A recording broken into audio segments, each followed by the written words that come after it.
If you've ever read The Origins and History of Consciousness by Erich Neumann, you'll remember, or you're being reminded now, that the first chapter of the book is titled the Ouroboros. The Ouroboros is a symbol which depicts a snake, or a lizard, or a dragon curled up in a circle, consuming its own tail. This symbol has been depicted many times independently throughout the ancient world. The earliest known depiction is from ancient Egypt, where we find it decorating the walls of the tomb of Tutankhamun, also known as King Tut. And it was a symbol meant to depict the formless chaos which supposedly surrounded the world. In Norse mythology, the world serpent Jormungandr, whose name I love because I'm so good at pronouncing it, was said to live in the sea which encircled the earth, and he was so large that he was capable of biting his own tail. And in fact, Jormungandr releasing his own tail was said to be a sign that Ragnarok, or the Norse apocalypse, was on its way. This means that the world serpent consuming his own tail represents the continual passage of time.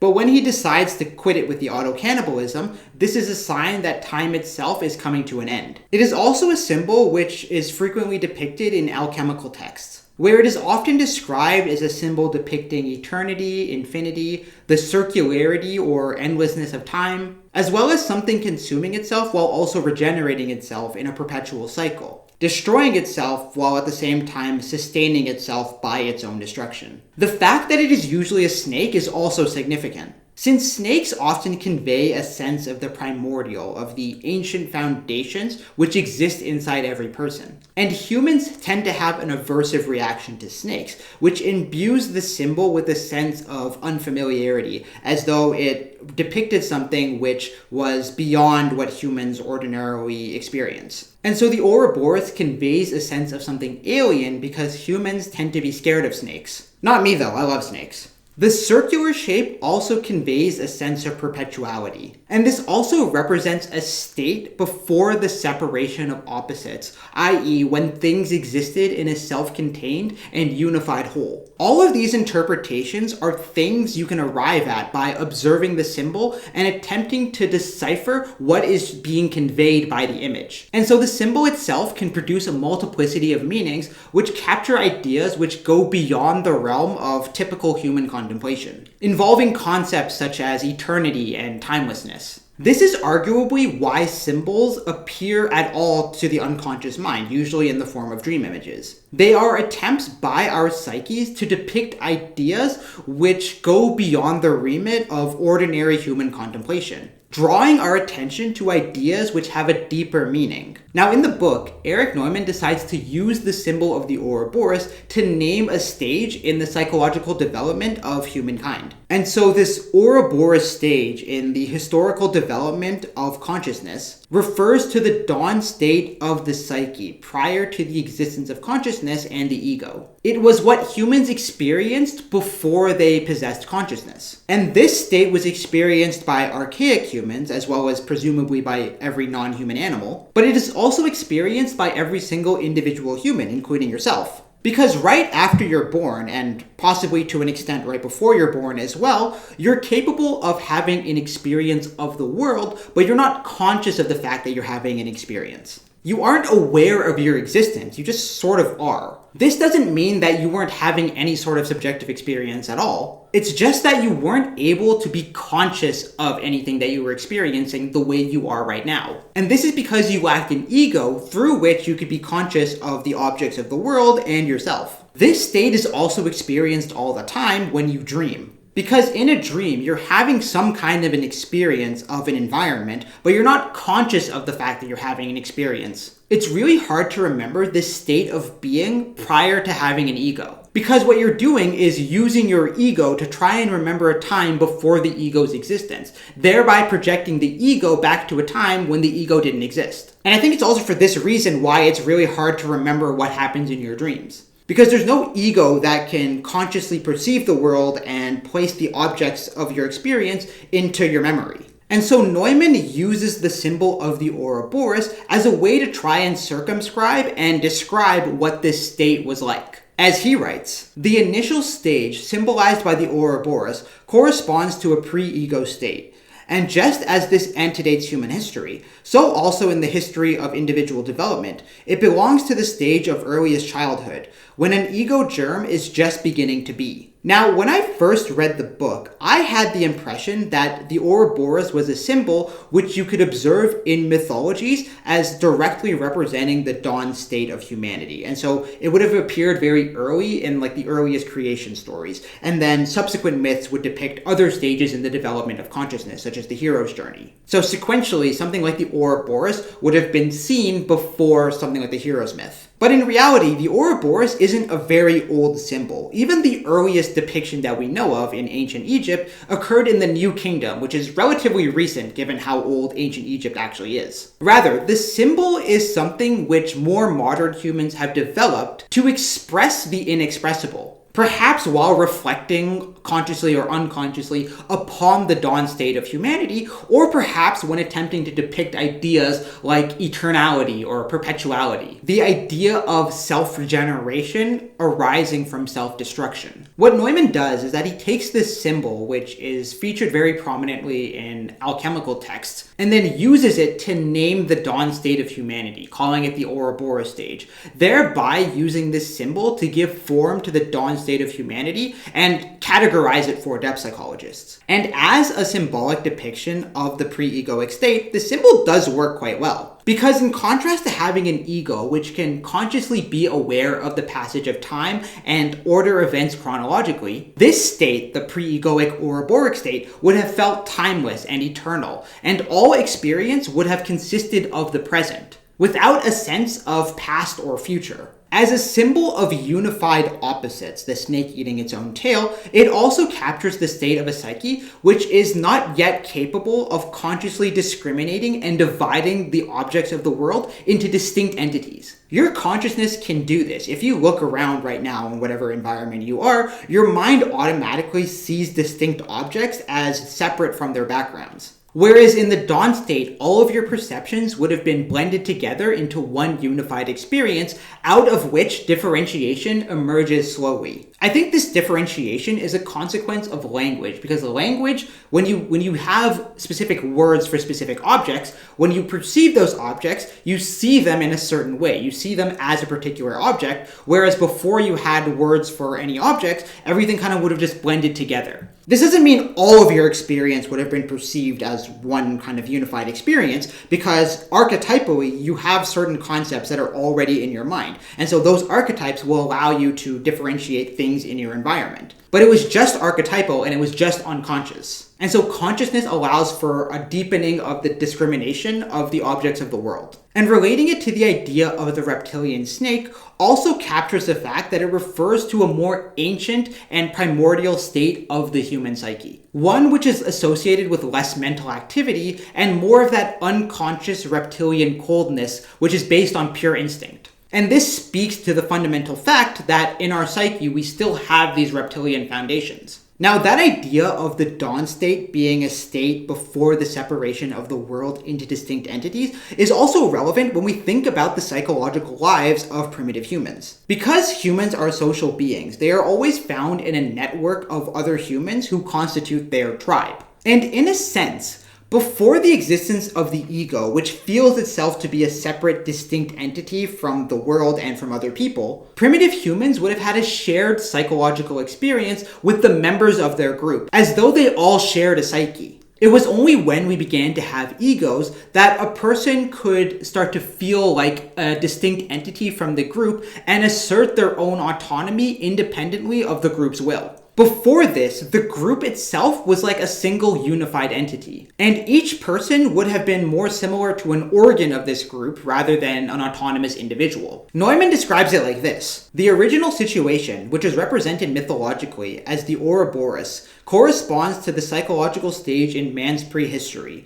when the individual and the group, ego and unconscious, man and the world, were so indissolubly bound up with one another that the law of participation mystique of unconscious identity prevailed between them. The term participation mystique is one you'll encounter a lot if you read Jungian works, and it essentially captures the state of being totally absorbed within the collective psyche of the group, and you participate in the actions of the collective as though they were fully in control of you. It's hard to imagine what this was like because having an ego necessarily means that you feel like a distinct person with a name and your own identity. And so it's eerie to realize that there was a time when people didn't feel like a specific individual, but rather as part of a collective entity with whom they thoroughly identified. Actually, no, that's wrong. People do experience this state frequently, and in fact, they often seek it out. For example, if you go to a concert, you can often experience a momentary dissolution of your individual self and a kind of shared collective experience with the group. I've never experienced that though. I'm way too individuated, which makes going to concerts feel like a struggle between myself and this collective spirit trying to envelop me. All while music is playing in the background. Oh god, why can't I just be normal? I mean, if I was normal, I wouldn't be doing this, so yeah. It can also be experienced, and this is way more terrifying, whenever panic seizes a group. The panic spreads to everyone, and they all flee in the same direction without thinking twice. Because the group itself starts to behave like an autonomous agent, which reduces the strength of each individual ego. And so that sense of being part of a group and controlled by the collective group dynamics is really difficult to resist without having an ego. Because your ego feels like a distinct entity which is apart from the group. And so it's only by having an ego that you can operate without being sucked into the group soul. And so long as one is entirely unconscious, they will be ruled by the dictates of the group. This is why people who are less individuated tend to reflect whatever culture imposes upon them, because whatever collective society dictates for them is what they adopt. As Neumann comments, in the early Ouroboric state, there is a fusion both of man with the world and of the individual with the group. The basis of both phenomena is the non-differentiation of ego consciousness from the unconscious. In other words, the incomplete separation of these two psychic systems. So if we reflect further upon the dawn state,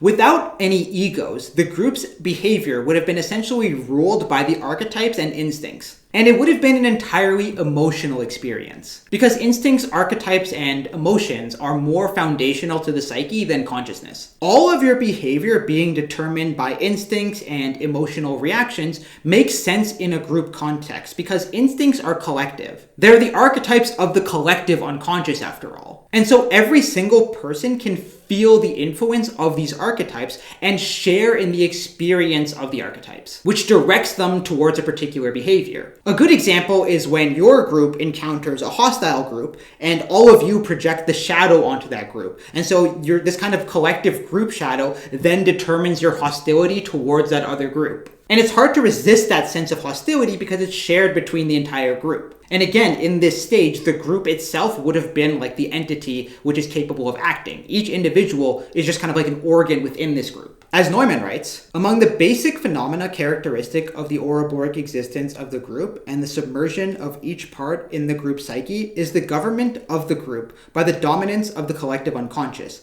by the archetypes, and by the instincts. Because archetypes are common to every single individual, they can coordinate the group acting as one. Whereas if you had your own ego capable of having your own private thoughts, you would be capable of thinking and acting differently from the group. But if your psyche is entirely composed of archetypes, whatever archetypes are activated within the group become activated within you as well. Emotions, too, are often a collective shared experience, which can be transmitted to different group members through a form of communication which is far more ancient than language. It's why seeing somebody smile can make you feel happy, or why seeing somebody make this face can make you feel afraid. Emotion is conveyed through facial gestures or bodily gestures or vocalizations which are more foundational than language. And this emotional communication is felt automatically. You don't need to interpret it. It just kind of is conveyed to your psyche. Emotions are also very powerful, much more powerful than thoughts. And once a person is seized by the emotional undercurrent of the collective psyche, it's really difficult to loosen its hold over you. As Neumann writes, the individual has not yet broken loose from the emotional undercurrent, and any excitation of one part of the group can affect the whole as a fever seizes upon all parts of the organism. So this is why the Ouroboros is a great symbol after which to name this particular stage in the psychological development of human consciousness. Even though in mythology we rarely see it being used that way. But this doesn't mean that humans haven't attempted to depict this state in mythology at all. Quite to the contrary, actually. In creation stories, we often see humans creating symbols which attempt to express the unfathomable state which this Ouroboros existence entails. The best known example is the Garden of Eden. Now, the biblical creation story has several such symbols, but the Garden of Eden is interesting because it's often depicted as a paradise, and when Adam and Eve are in the garden, they seem to lack consciousness. It is only when they gain the knowledge of good and evil, which you can think of as a kind of separation of the world into opposites, into good and evil, that they gain consciousness. And remember, this whole thing involved them being seduced by a snake. The idea that the dawn state is a kind of paradise shouldn't be taken literally, because existence is pretty dangerous, regardless of whether you're conscious or not. Rather, it should be understood that consciousness imposes an additional psychological burden upon humans. First of all, it's very energetically taxing to be conscious all the time. That's arguably why we have to sleep for so long every day. But it also brings problems which animals don't have to deal with, like the problem of morality and of being judged by other humans, since if you're consciously aware, that means you're consciously aware that other humans are also consciously aware and that they can perceive you and judge you. As well as things like being conscious of your own mortality, which makes existence harder to deal with. Animals don't have to deal with any of this, and so they exist psychologically in a state of bliss. Other such symbols commonly appear in creation stories. You often see the idea of the cosmic world egg in various mythologies, from which existence emerges, and its roundness can also be understood as a way to depict that unified state before the separation of opposites. That sense of eternity which preceded consciousness, which is capable of understanding the flow of time. You also commonly see that prior to existence, all that existed was this primordial darkness. And creation is depicted as the coming of light, which can be thought of as like the light of consciousness illuminating the darkness of the unconscious. This primordial state is sometimes also depicted as this vast cosmic ocean out of which no land has yet arisen. And when land finally emerges from this, you can think of that as like the separation of land from water. Again, another depiction of the separation of opposites and the division of the world into distinct entities. In Greek mythology, what existed before existence was just pure primeval chaos. And this chaos is contrasted with the state of having an ego, because the ego, in contrast to the kind of chaos of the unconscious, feels like this entity which attempts to impose order upon the world and order upon the self. In the Upanishads, the first thing which existed was this being called the Purusha, which was so lonely that it decided to divide itself into male and female parts. So again, another separation of opposites. I could go on with various examples which depict the dawn state, but hopefully you get the point by now. And you should realize that humans have tried to depict the dawn state of humanity in our creation stories, but Neumann naming this state after the Ouroboros is still rather fitting and makes a lot of sense. Anyways, I should probably take a nap now, so that's all I have to say. Have a good day, and may good luck always come your way.